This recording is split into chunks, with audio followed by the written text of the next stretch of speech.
Bueno, muchachos, entonces continuamos con el tema, otro tema, el orden en el caos, que está conectado directamente con el tema anterior y tomado del libro de Leonard Milodinov. Ok, entonces comenzamos con una historia de una señora llamada Jane Calment. Jane Calment, una mujer francesa de 90 años. La historia es por ahí del 1960. La señora ha llegado a un acuerdo con un abogado de 47 años. Entonces ubiquémonos en el contexto de la época. La esperanza de vida para una mujer francesa era de 96 años en la década de los 60, ¿cierto?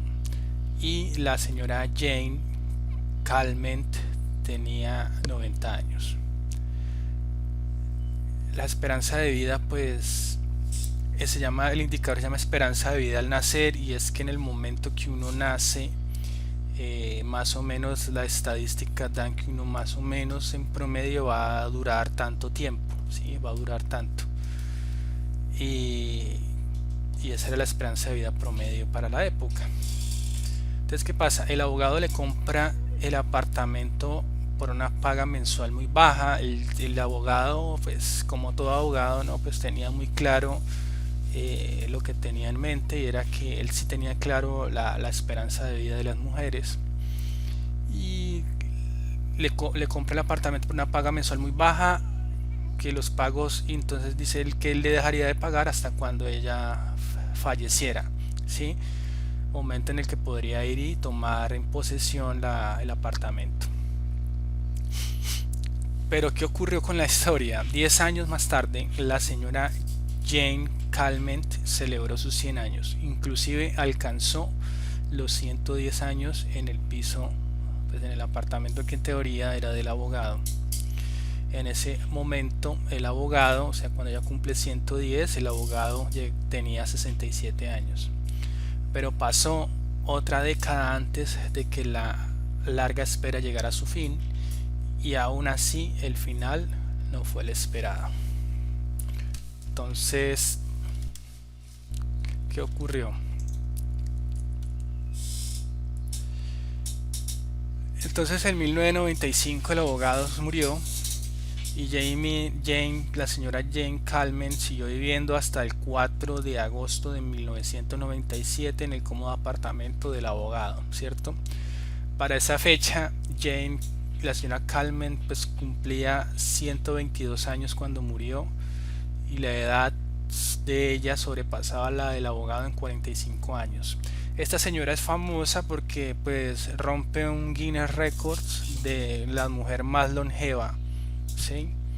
Existente en ese momento, que existía en ese momento, creo que eran los récords Guinness del 96. Se celebró el récord. Entonces, pues el ejemplo de la señora Calment es interesante porque pues no hay un cierto comportamiento en los datos que uno dice, bueno, sí, ¿cómo pasa esto? Es similar cuando uno malinterpreta los datos, como cuando uno dice las pruebas del ICFES son suerte, porque la niña que estudiaba le cargaba el maletín al profesor, le llevaba chocolatinas y dulces, era la niña impecable que se sentaba adelante. En las pruebas a ver pro sacó un promedio muy bajo, una calificación baja, y resulta que los chinos vagos que se hacían atrás y que no hacían nada, consumían alcohol, no iban a clase, les va un poco mejor que a la media, ¿sí? Es una forma de malinterpretar los datos cuando uno, por ejemplo, mira los resultados en el colegio con respecto a los del salón. Pero entonces, ¿qué ocurre si uno recoge los datos de todos los que presentaron el ICFES en todo el país, o inclusive a nivel de un departamento como el Huila o como una ciudad de Neiva? Uno recoge de esos datos, por ejemplo, a nivel de 10.000 personas, de 20.000, 30.000, 40.000 personas. Entonces uno, usando procesos estadísticos, puede darse cuenta de ciertos patrones, ¿sí?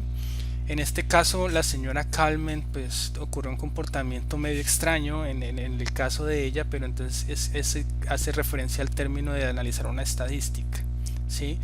Las esperanzas de vida, que es una estadística, y las vidas son impredecibles, pero cuando se recogen datos de grupos y se analizan en masa, siguen unos patrones regulares. Por ejemplo, también están las estadísticas de tráfico y accidentalidad. Supongan que muchas veces ustedes van en un auto, conducen durante 20 años, normal, nunca ha pasado nada, ustedes son, digamos que son unas personas muy precavidas. Alguien que tenga una motocicleta o un auto 20 años conduciendo y no le pasa nada, y una tarde fatídica de vacaciones ocurre un hecho fortuito y se le atravesó un perrito, un gato, y lo hace caer y sufre un accidente, ¿cierto? Entonces aquí viene el tema de las estadísticas. Según la Federal Highway Administration, existen aproximadamente 200 millones de conductores en Estados Unidos. La National Highway Traffic Safety Administration, en un año reciente, esos conductores condujeron un total de aproximadamente 2.86 billones de millas. Entonces estos son dos entidades diferentes que están sacando dos estadísticas. Existen 200 millones de conductores en Estados Unidos y aproximadamente el total de millas conducidas por todos esos 200 millones es de 2.86 billones de millas al año. Eso da un promedio, ¿sí? Graficando el total de millas sobre los 200 millones de conductores, pues da 14.300 millas por conductor al año, ¿cierto? Entonces viene, supongamos que cada conductor del país ha decidido que estaría bien atinar de nuevo el mismo total de millas el año siguiente. Entonces esto aquí empieza a analizar un experimento. Vamos a suponer que todos los conductores se coordinan para decidir que van a tratar de atinarle en el año siguiente a que cada uno va a conducir exactamente o más o menos en promedio 14.300 millas al año. ¿Sí? Entonces, ese es el experimento. Y comparemos hay dos métodos que podrían haberse usado para conseguir eso. Entonces, la pregunta es cómo lo hacen, y aquí es donde les pido paren el video y pensemos un momento antes de seguir. Entonces voy de una vez a la respuesta, ustedes paran y analizan y piensan un poquito cómo se haría. El método 1, entonces, método 1, el gobierno instituye a un sistema racionalizado utilizando uno de los mejores centros de supercomputadoras, la National Security Administration. Hoy existe una central grande de recolección de información de todas las computadoras y sistemas informáticos del mundo, que es la NSA. Usted es famosa por un tipo que se voló de las centrales de inteligencia, que estuvo por allá recluido en algo así, algo así. Estuvo por allá en asilo en la embajada de Ecuador en Inglaterra. Entonces fue famoso por ese tema. Entonces, supongamos que la central de inteligencia pues le asigna tarjetas de kilometraje personales que cumplan con las necesidades de cada uno de los 200 millones de automovilistas para tratar de cumplir con el experimento, que es atinarle a total de millas conducidas para el siguiente año coincidan con las del dato anterior. El método 2 es decir, decimos a los conductores que no se estresen y que conduzcan cuanto quieran sin considerar cuánto condujeron el año anterior. Entonces la pregunta es qué método se acercaría más al objetivo de 14.300 millas por conductor. Entonces piénsenlo un poco y después corren el video. Entonces resulta que el método 1 es imposible de probar, aunque la limitada experiencia con el racionamiento de gasolina indica que probablemente no funcionaría muy bien. Los temas de racionamiento parece que no funcionan bien porque pues se crean mercados ilegales, la gente trata de hacer trampa, etcétera. o la gente cuando va de razonamiento acumula más antes de. Bueno, hay diversas estrategias que pueden tomar. El método 2 fue establecido, entonces resulta que, aunque parece contraintuitivo, el que funciona mejor es el método 2, dejarlos que conduzcan lo cuanto ellos deseen. El método fue establecido realmente. El año siguiente los conductores condujeron más o menos lo que quisieron sin intentar atinar con cualquier cuota. Entonces viene el dato de la National Highway Traffic Safety Administration, estableció que ese año los conductores de Estados Unidos condujeron 288 billones de millas, es decir, el año siguiente al dato de la diapositiva anterior, y esto da como promedio 14.400 millas por persona, 100 millas por encima del objetivo.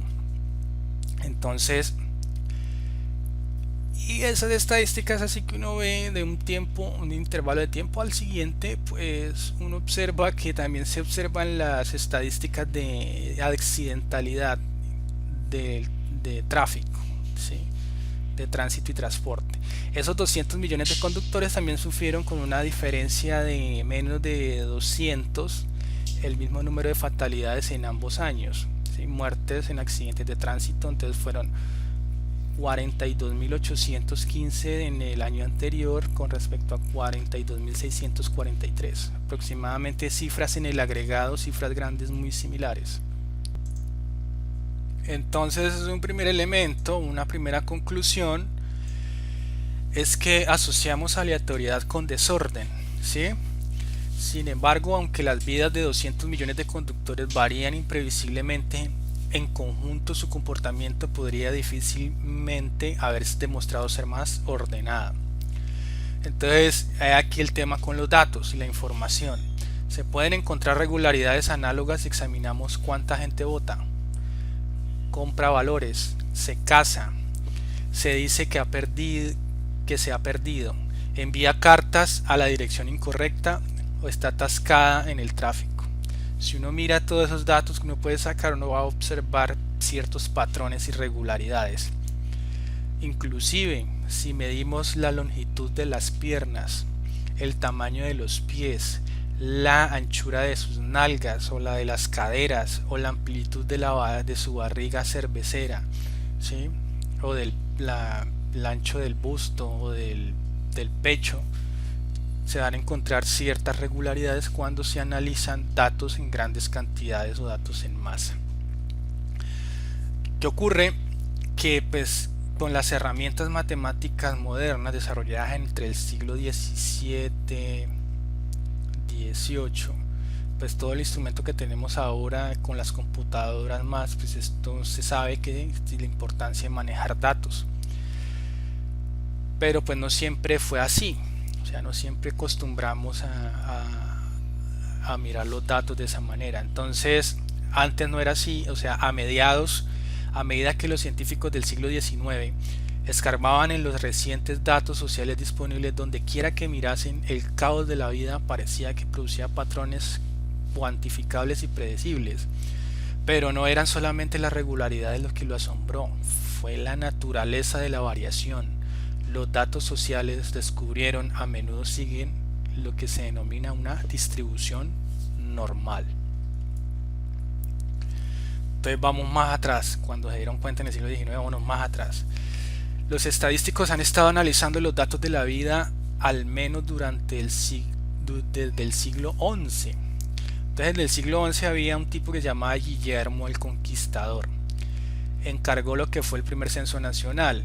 Pues Guillermo estaba acostumbrado a gobernar, ¿sí? Y en esa época pues quien quería gobernar debía invadir y apropiarse del terreno, de territorios. Guillermo comenzó su reinado a los 7 años, como sucesor de su papá, Guillermo II de Normandía, en 1035. Entonces Guillermo estaba acostumbrado a conquistar, a invadir, entonces invadió Inglaterra. Fue tan rápida la victoria que se dio cuenta de un pequeño detalle, un pequeño problema, a quién había conquistado realmente. No tenía idea de los terrenos ni cuánta gente había allí, pero no le interesaba contar la gente. Y lo más importante era, ¿por qué? Pues cuántos impuestos podría hacerles pagar. Entonces envió inspectores o funcionarios a todas las partes de Inglaterra para anotar el tamaño de la propiedad y los recursos de cada parcela de tierra. Resulta que hay un elemento interesante en la época, que los impuestos no se basaban en la población sino en la tierra. Ojo que ahí ustedes tienen que ya tener claro en las clases de fundamentos de economía esa explicación, por qué era más importante la tierra y qué escuela económica está asociada con eso, ¿sí? Entonces los impuestos se basaban no en la población sino en la tierra y su uso. Los inspectores hicieron un valiente esfuerzo para contar cada buey, vaca, cerdo, pero no recogieron muchos datos sobre la gente que se movía con una pala, que la gente que le tocaba limpiar los excrementos a los animales que tenían en la granja. En la época medieval una encuesta estadística respecto a las estadísticas vitales, entonces estadísticas vitales, esperanza de vida, nacimientos, mortalidad, divorcio, enfermedades, temas de estadísticas de epidemiología, todas esas estadísticas en conjunto se denominan estadísticas vitales. Eran consideradas en la época medieval, se hubiera considerado contraria al dogma cristiano de la muerte, ¿sí? En la época medieval, según la doctrina, pues es incorrecto hacer de la muerte un objeto de especulación y casi sacrilegio buscar las leyes que lo gobiernan. Porque si una persona moría de una infección de pulmón, dolor de estómago o por culpa de una roca que caía de un tejado, la causa real de la muerte de esa época se consideraba simplemente la voluntad de Dios. Te alabamos, Señor, ¿cierto? Pero entonces, como buenos católicos o como buenos religiosos, la doctrina cayó en desuso, rindiéndose a un punto de vista opuesto según el cual estudiar las irregularidades de la naturaleza y de la sociedad no estábamos desafiando la autoridad de Dios, sino aprendiendo de sus caminos, ¿cierto? Entonces, pues fue cayendo en desuso esos dogmas que teníamos sobre el tema de recolectar estadísticas de la población y específicamente de las estadísticas vitales, y en el siglo XVI el alcalde mayor de Londres ordenó una recopilación del semanario, una recopilación semanal que se les denominó cuentas de mortalidad, que contenía un recuento de los bautizos y entierros como los habían anotado los empleados de la parroquia. Durante décadas las cuentas eran esporádicas, pero en 1603 la ciudad comenzó una cuenta semanal consistente. Sin embargo, los teóricos de la época pues no le dieron mucha bola a eso, no le dieron mucha relevancia a la compilación de datos. Lo consideraron una excentricidad inglesa de poca utilidad. Pero entonces aparece un tipo llamado John Grant. Y el tipo era un tendero que se dedicaba a vender artículos de mercancía comunes, botones, hilos, agujas, pequeños artículos para el hogar. Sin embargo, el tipo tenía una gran riqueza, era un tipo rico. Y la ventaja con los tipos que tienen mucho dinero es que se dedican a cultivar, les queda mucho tiempo libre y se dedican a hacer cosas que le gustan o poco usuales, ¿sí? Entonces él tenía mucho tiempo libre, entonces se dedica a actividades poco comunes, le permitió, o sea, se le gustaba ir a reunirse con intelectuales, a hablar de temas peculiares, temas intelectuales, filosofía, etcétera, y rodearse de tipos expertos en esos temas. Sí, entonces le permitió ser amigo de alguien importante en la ciencia económica que se llama William Petty. Ahí ustedes van después asociando a medida que estudien otros cursos de economía. Entonces el tipo, pues muy curioso, empezó a escarbar en esos datos. En 1665 estableció que las personas que morían de hambre era de 45. Esto es el doble de los que morían ejecutados. Entonces calculó las siguientes estadísticas que fueron una innovación o algo revolucionario para la época.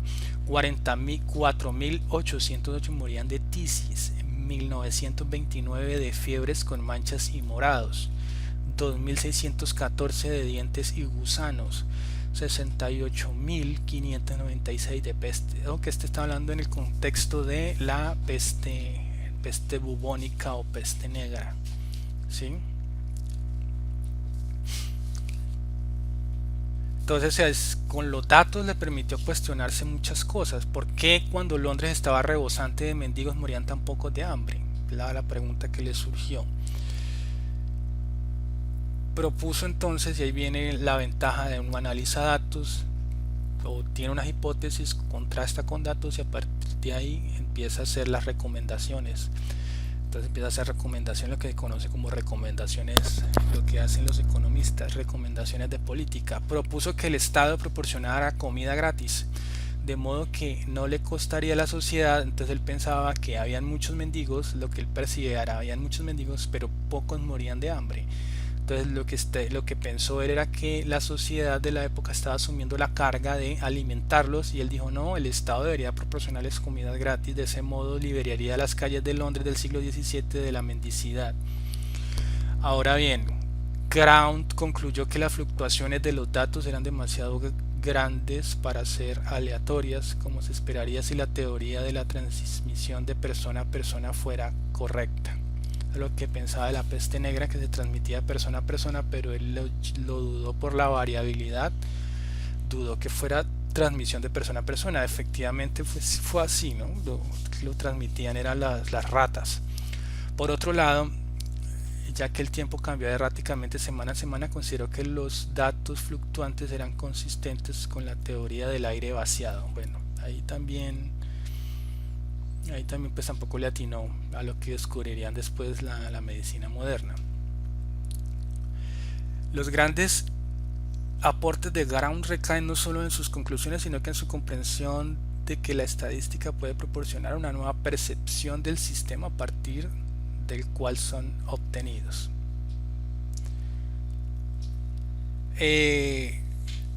Claro, entonces pues, de las grandes conclusiones, la importancia de la estadística para proporcionar una nueva percepción del mundo, o de cómo uno ve el mundo, cómo lo entiende. William Petit. Entonces aquí aparece Sir William Petit. Quiero hacer unos comentarios sobre quién era William Petit. Es considerado un teórico dentro de la ciencia económica. Entonces por ejemplo, una de las ideas que proponía él es que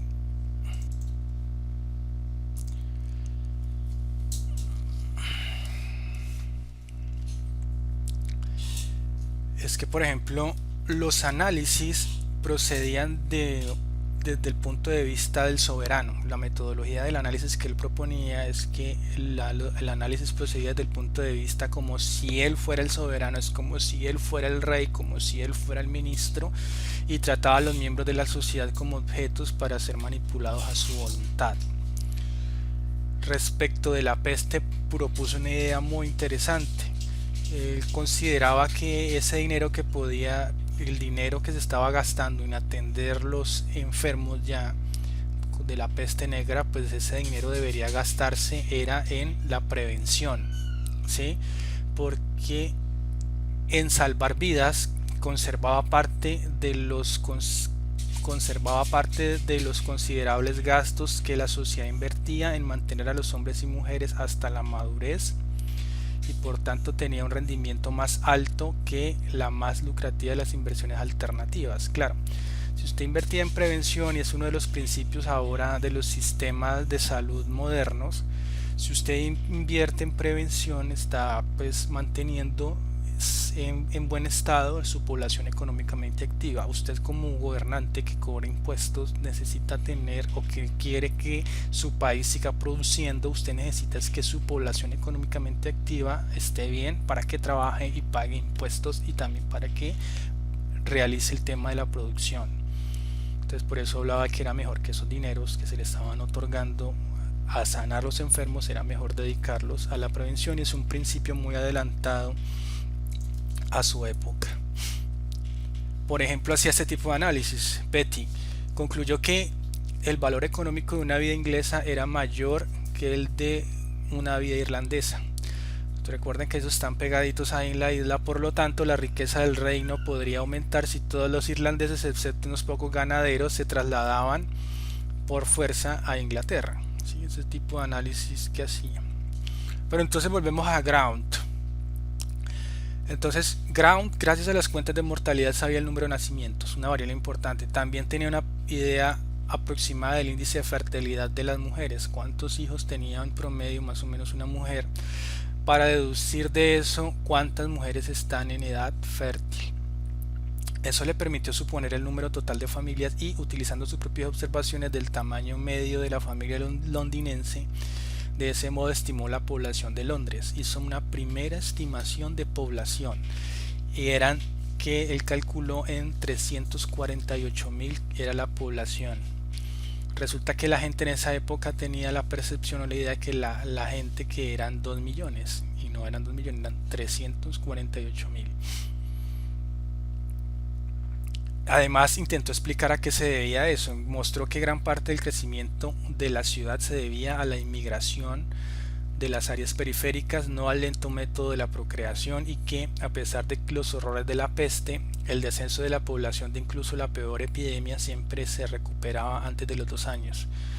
Pues porque de alguna manera la población tiene un crecimiento como los virus. En este contexto de la pandemia del COVID, nosotros también nos procreamos. Si la familia son en promedio 3 hijos por mujer o 2.1, pues es más o menos un crecimiento de tipo exponencial. Entonces es lo que está diciendo en esa parte. Y el elemento fundamental, una de las grandes contribuciones del comerciante Ground, fue que publicó la primera tabla de mortalidad de la historia. ¿Sí? La tabla de mortalidad muestra cuántas personas de un grupo de 100 se puede esperar que sobrevivan hasta una edad concreta. Que esa tabla es la que sirve para los cálculos de esperanza de vida, para calcular el indicador de esperanza de vida. Entonces acá tenemos, miren el cursor, miren la manito, la edad por grupos quinquenales, o se le llaman a esto grupos de 6.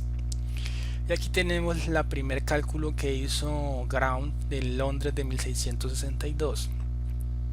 Aquí en el año 0 pues son 100 nacidos, y a partir de ahí van muriendo, pone los que se mueren en cada rango de edad, ¿sí?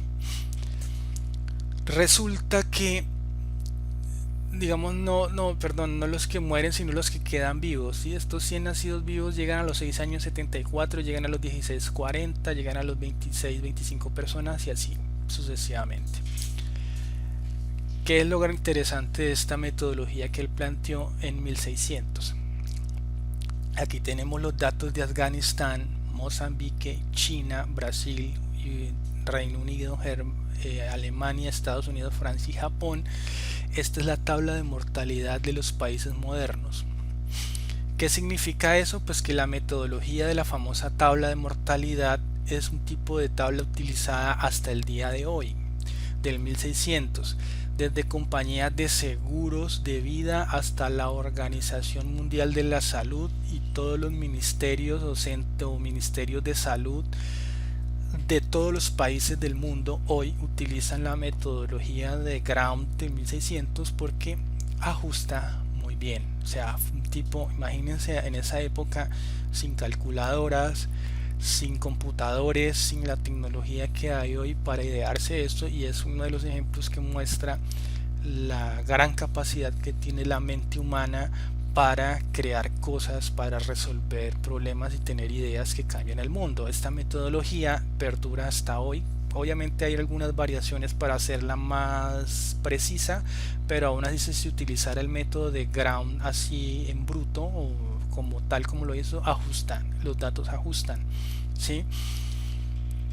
En 1662 Ground publicó su análisis en Natural and Political Observations on the Bills of Mortality. En 1663, ojo cómo se vuelve el tipo un personaje importante, fue nombrado miembro de la Royal Society, un grupo de una agremiación de científicos. En 1667 los franceses se pusieron de acuerdo con los ingleses y adoptaron un código legal para permitir encuestas como las encuestas de mortalidad. En el siglo XIX los estadísticos de toda Europa ya estaban desbordados de datos por todos lados, datos gubernamentales principalmente. Entonces hay una avalancha de números de todos los archivos gubernamentales, datos de censo, y todos los gobiernos comenzaron a recolectar datos en cantidad. El legado de Grant fue demostrar que las deducciones sobre la población como un todo podían hacerse examinando cuidadosamente una muestra limitada de datos. ¿Sí? Después observaron que la tabla de mortalidad de Londres encajaba también o ajustaba para tablas de mortalidad a nivel de países. De alguna manera surgía ese patrón siempre en los diferentes países. Sin embargo, la mayoría de los secretos de los datos esperaban los desarrollos de las herramientas creadas por los siguientes personajes, que fueron los que dan la estructura conceptual matemática, como Gauss, Laplace y otros. Muchos en el siglo XIX y principios del siglo XX, que es cuando ya se desarrolla como tal la estadística como disciplina. ¿Sí? Entonces la palabra estadística proviene de la palabra alemana Statistics, procedente de una traducción de 1770 de un libro, Bielefield's Elementary Universal Education, que afirmaba que era la ciencia llamada estadística, nos enseña cuál es el plan político de todos los estados modernos en el mundo conocido. En 1828 Webster definió la estadística como una colección de hechos con relación al estado de salud, del estado de la sociedad, la condición de las personas en una nación o país, su salud, longevidad, economía doméstica, bueno, etcétera. El campo entonces abraza la formalización de Laplace, que intentaba extender su análisis matemático desde los planetas y las estrellas hasta los temas de la vida cotidiana. Entonces Laplace era un matemático que pues analizaba las estrellas, las órbitas de los planetas, pero también quería aplicarlo a todo lo que en las vivencias de toda la vida cotidiana. Entonces, lo que decía Laplace en Essai sur les probabilities, él sostenía que estas nuevas matemáticas se podrían utilizar para evaluar testimonios legales, para predecir índices de matrimonios, para calcular primas de seguro, pero cuando publicó su libro Essai sur les probabilities, Laplace ya era un sesentón. O sea, él percibió a partir de la teoría la gran importancia y magnitud que tenía esto, pero pues ya estaba viejo y pues falleció. Entonces lo que cogen es un discípulo de él que le va a tocar desarrollar y ya como tal formalizar el tema de la estadística. Adolphe Quetelet, nacido en Ghent, Bélgica, 22 de febrero de 1796. Él hace su doctorado en 1819. Hagan la diferencia de cuando presenta su tesis de doctorado con respecto a su fecha de nacimiento y díganme a los cuántos años el tipo ya era doctor en matemáticas. Él escribió su tesis sobre la teoría de sucesiones canónicas, un tópico en geometría, y recibió su doctorado en la Universidad de Ghent. Y luego se dedica a estudiar astronomía, y alrededor de 1820 pues crea un movimiento para fundar un observatorio en Bruselas, Bélgica, y entonces gracias a ese movimiento, digámoslo, político, de alguna manera gracias a eso recibió una beca para ir a estudiar a París, para ir a aprender cómo se maneja un observatorio de astronomía, y no tenía ni idea el tipo. Entonces en París, Quetelet conoce a varios grandes matemáticos franceses, a Laplace, a Fourier, y estudia estadística y probabilidades con Fourier, ¿sí? Al final aprendió a manejar el observatorio, pero se enamoró de un pasatiempo. En su tiempo libre se dedicaba a aplicar las herramientas matemáticas de la astronomía a los datos sociales.